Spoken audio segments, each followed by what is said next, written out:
Video में देख रहे हैं कि दूसरे धर्म में क्या शादी होगी या नहीं, और आपका डेट ऑफ बर्थ ही आपके पास पड़ा हुआ है, तो कैसे हम कैलकुलेशन करते हैं। बहुत क्वेश्चन आपने पूछा था कि भाई हमारे पास टाइम ऑफ बर्थ नहीं है, कृपया हमें न्यूमरोलॉजी से बताइए। तो न्यूमरोलॉजी में आज इस पद्धति का मैं यूज़ करने जा रहा हूँ, इसे हम कहते हैं लूशू ग्रिड कहते हैं। ये न्यूमरोलॉजी का सिद्धांत है। इस वीडियो को अंत तक देखिए, या तो आप लड़के हैं तब देखिए, या फिर आप लड़की हैं तब देखिए, और इंटरकास्ट मैरिज आप करना चाहते हैं।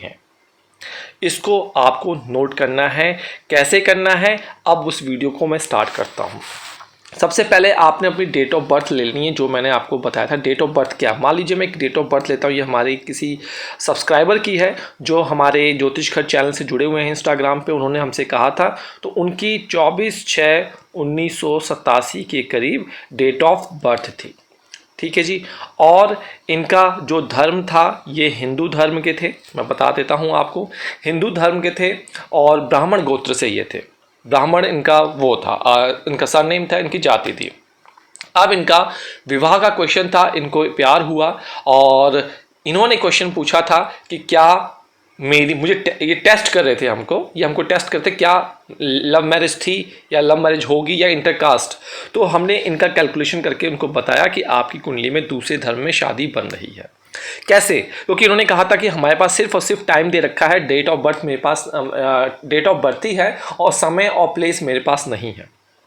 तो उसी चीज़ को मैं आपको समझा रहा हूँ, क्योंकि आप सभी मुझसे पर्सनल कंसल्टेशन में पूछते हैं, अधिकांश के बाद टाइम नहीं होता है, डेट ऑफ बर्थ ही होती है। तो आपने क्या करना है, जो पहले दो नंबर हैं, पहले दो नंबर को जोड़ लेना है, बीच के दोनों नंबर को जोड़ लेना है। पहली चीज़ तो ये 2 और 4 कितना होता है, 6, तो आपने 6 लिख लेना है, ठीक है। 0 + 6 कितना होता है, 6। तो देखिए ये जो पहला आया इसको आप A कह लीजिए, दूसरा आया इसे आप B कह लीजिए, ठीक है जी। यानी कि आपने मूलांक को भी यहाँ पे कैलकुलेट की, जो पहला अक्षर DD आया उसे हमने मूलांक कैलकुलेशन कर लिया, ठीक है जी। आगे बात समझ में आपको। अब क्या करना है, पार्ट C में जो काम करना है वो तीनों संख्याओं को 1 2 3 इन सबको ऐड करनी है। तो हमारे पास क्या आ गया, 6 आ गया, प्लस 6 आ गया, प्लस हमारे पास 1 है, हमारे पास 9 है, 9 भी लिख लीजिए, और हमने 8 लिख लिया और हमने 7 लिख लिया। हमारे पास कितना आया, टोटल जो संख्या आया इन सभी को जोड़ने पर वो आया 37 के करीब। अब ये 37 को भी हमने सिंगल डिजिट में लिख लेना है, इस 37 को भी हमने सिंगल डिजिट में लिख लेना है। तो 7 8 9 10 हो गया, ये 10 बना, और 10 को फिर से एक डिजिट में करना है, तो ये आपके पास 1 हो गया, ठीक है जी। आ गया। अब आगे की कहानी चलते हैं। तो आपको इस A वाली संख्या पे फोकस करनी है, B वाली संख्या पे फोकस करनी है, और जो ये आपको 1 नंबर मिला इस पे फोकस करना, और ये जितने भी नंबर्स हैं इन सभी नंबरों पे फोकस करना है, ठीक है जी।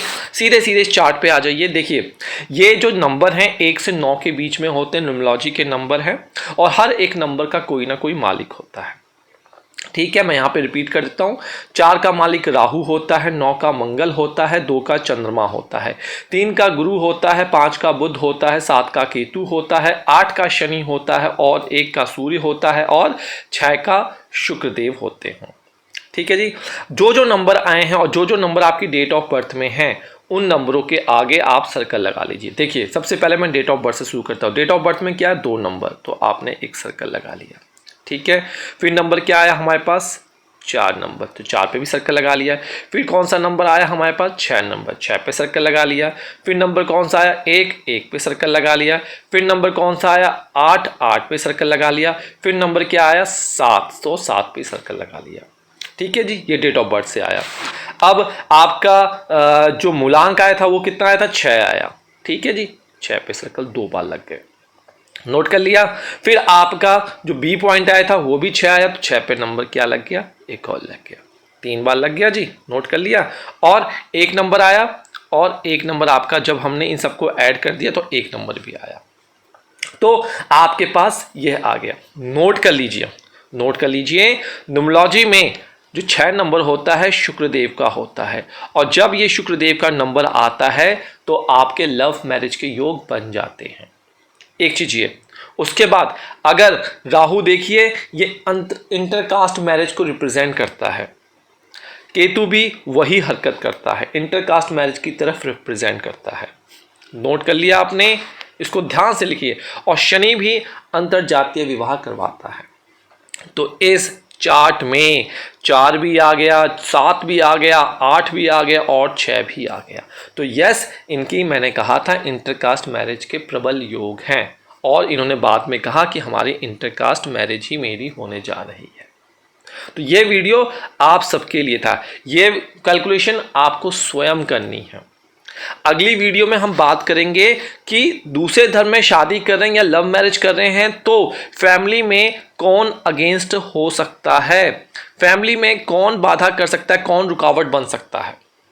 तो हर वीडियो को अंत तक देखा कीजिए। यहाँ पे समापन दीजिए। किसी प्रकार की सहायता चाहिए तो डिस्क्रिप्शन बॉक्स आप देख सकते हैं। पर्सनल कंसल्टेशन के लिए वेबसाइट और हमारी ऐप से संपर्क कर सकते हैं। फ्री में चाहिए तो इंस्टाग्राम पे अपना लूसो ग्रिड चार्ट शेयर कर सकते हैं, आप वहाँ से पूछ सकते हैं। अन्यथा मैं तो आपको बता ही रहा हूँ सिंपल तरीके से।